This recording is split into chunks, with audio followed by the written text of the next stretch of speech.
Intel is struggling, and it's struggling badly. Despite being a household name for the last few decades, the stock price has been absolutely tanking. If we look over the past 5 years, it's down 67%. And if we look at Maximum, back where it peaked in 2000, it's down basically 75% from then.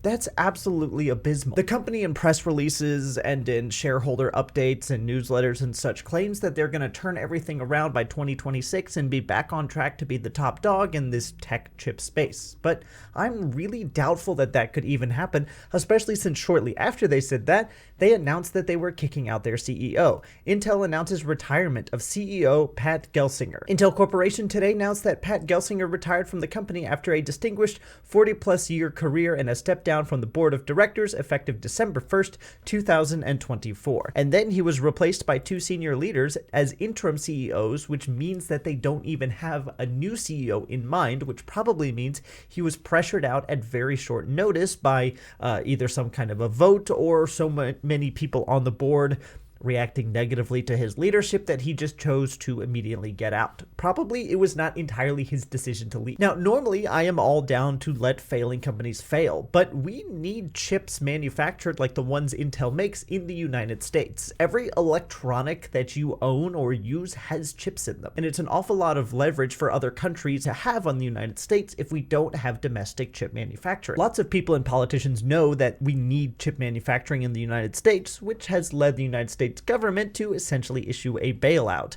U.S. state bailout of Intel nears completion. The U.S. government is reportedly finalizing an $8.5 billion funding package for the struggling chip maker Intel. But so far, that funding hasn't really helped at all, as Intel has been laying off people by the tens of thousands. It's up to like 15,000 last time I checked, but it might be even higher now. The Verge talks about this. Intel is laying off over 15,000 employees and will stop, quote, non-essential work. After losses, the chip maker is cutting $10 billion in costs. And this is something I covered a little while ago because this was announced on August 1st, but this is becoming a pretty significant problem for Intel as they're continuing to lose market share and relevance. But really, Intel has no one to blame but themselves. For the longest time, they were the top dogs in the Silicon Valley space. They were a household name, and they spent decades kind of synonymous with the Silicon Valley vibe of big, powerful tech company doing great things and forwarding technology like they were. But as they got big, they got apathetic. They thought that they would always be on top, and they missed out on a ton of opportunities along the way, which have allowed other companies like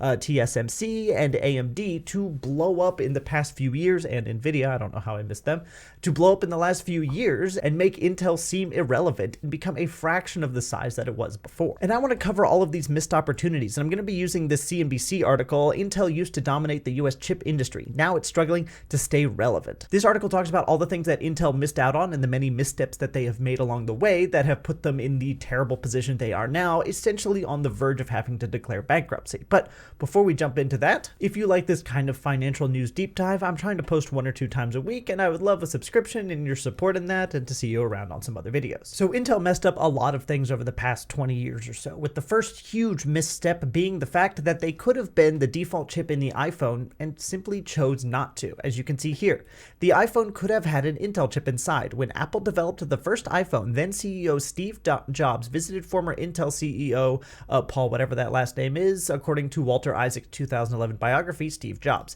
They discussed whether Intel should power iPhone, which had not been released yet. Jobs and whatever his name is told Isaacson, when the iPhone was first revealed, it was marketed as a phone that ran the Mac OS operating system. It would have made sense to use Intel chips, which ran the best desktops at the time, including Apple's Macs. Jobs said that Apple passed on Intel's chips because the company was too slow and Apple didn't want the same chips to be sold to its competitor. The Intel CEO said that while the tie-up would have made sense, the two companies couldn't agree on a price or who owned the intellectual property, according to Isaacson. Now, some people might say this is a small miss because Apple started making their own chips in 2010, just a few years later, but TSMC makes Apple's chips right now, so Intel could have been the company that does that, white label making Apple's chips in the United States and then branding them with the Apple logo or whatever the Apple chips have, then shipping them to Apple, where Apple puts them in their iPhones. With a good relationship, Intel could have been the primary builder of those Apple chips. They build a new factory where the Apple chips are manufactured by Intel employees and by the Intel company.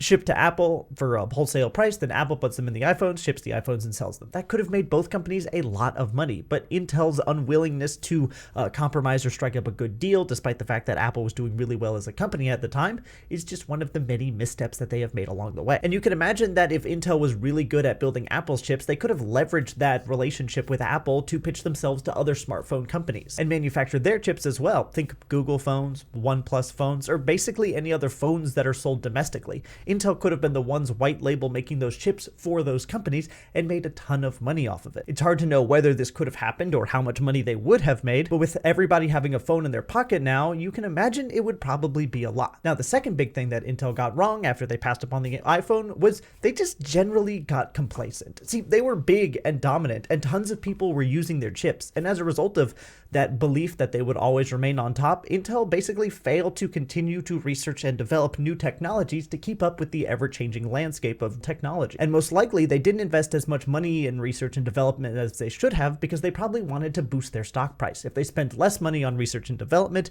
that's more money that goes into their profits, which makes the company looks like it's doing better, which means their stock price goes up, and then all the CEOs and shareholders get a huge boost at the end of the year. But as you can probably guess, that had a pretty significant flaw. The expectation of continuous improvement at Intel was so strong that it even had a nickname, tick-tock development. Every 2 years, Intel would release a chip with a new process, a tick, and in the subsequent year, so that's the next one, it would refine its design and technology, making it even better. That was the talk. So the tick, they would come out with something new, then the next year they would talk and they would make it better. Then the next year they'd come out with something new, and then the year after that they would make it better.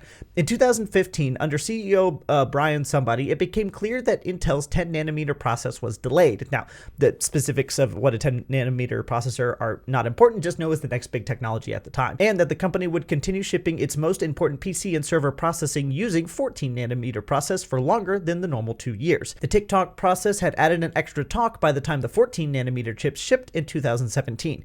Intel officials today say that the issue was underinvestment, specifically on EUV lithography machines made by ASML, which TSMC enthusiastically embraced.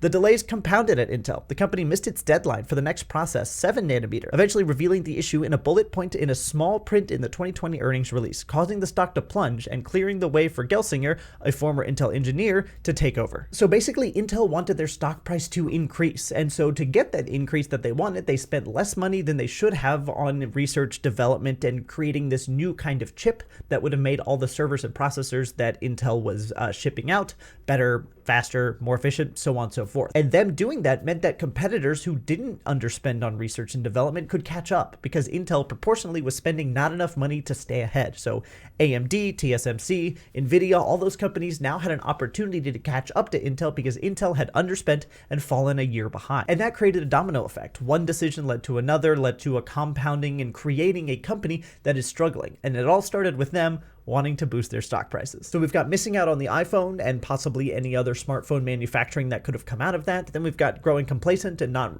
researching and not putting enough money into research and development in order to probably boost their stock price. And the third big failure of Intel was missing out on the huge AI boom. And I know you are sick of hearing AI. I'm sick of hearing about it and talking about it as well. But you've definitely heard of NVIDIA, which is one of the greatest AI success stories in history. It's got some of the best returns in stock market history. And that's something that Intel should have been able to do, but just didn't. For reasons that we'll get into in a minute, Intel just didn't make processors that would have been good for AI, and so NVIDIA did, and made hundreds and hundreds of billions of dollars off of it. Intel doesn't have a GPU competitor to NVIDIA's AI accelerators, but it has an AI chip called the Gaudi 3. Intel started focusing on AI for servers in 2018, so way too late, when it bought Habana Labs, whose technology became the basis for the Gaudi chips. The chip is manufactured on a 5 nanometer process, which Intel doesn't have, so the company relies on an external foundry. Intel says it expects $500 million in Gaudi 3 sales this year, mostly in the second half. For comparison, AMD, which used to be way behind Intel, expects about $3.5 billion in annual AI chip revenue. Meanwhile, analysis polled by FactSet expect NVIDIA's data center business, which is the huge AI chip manufacturing, its AI GPUs, to account for $57 billion in sales during the second half of the year. So Intel making $500 million compared to NVIDIA's $57 billion, Intel basically doesn't even register on NVIDIA's competitor scale. They're less than 1% of what NVIDIA is doing.